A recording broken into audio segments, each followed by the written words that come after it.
Bibi, kumusta ka? Kumusta ang pag-iisa? Alam ko minsan, nalulungkot ka. Iniisip mo na sana kahit papano meron kang kasama.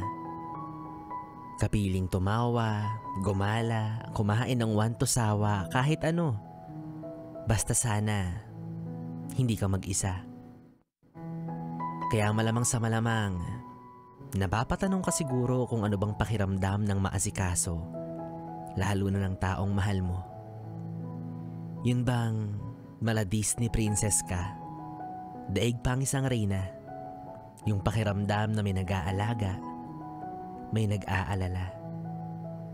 Yung kapag naglalakad ka sa abalang daan, magugulat ka na lang, hihilain ka ng pakaliwa o pakanan para lang masiguro na hindi ka madadaplisan ng mga sasakyan.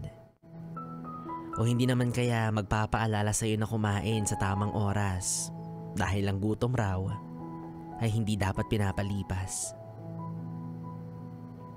Ang sarap isa diwa, nakakamangha, sadyang pambihira. Ngunit, paano nga kung wala? Magmumukmuk ka na lang ba?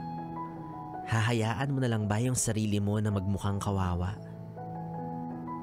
Kaya alam mo, tatapatin kita at muli ko sa iyong ipapaalala na ang tunay na pag-ibig ay sa sarili nagsisimula. Ikaw ang lubos na nakakaalam kung paano tamang pansariling pag-aalaga. Oo naman, masarap kung sa ibang tao magmumula. Pero habang wala tayong magagawa.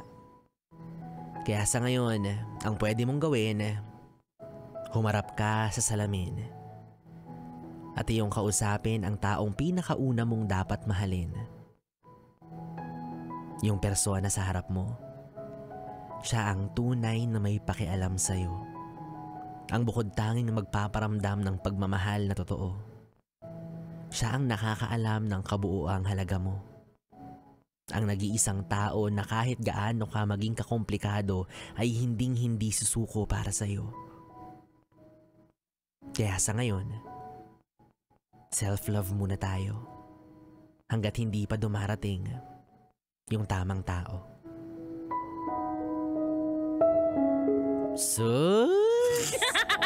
Self-love.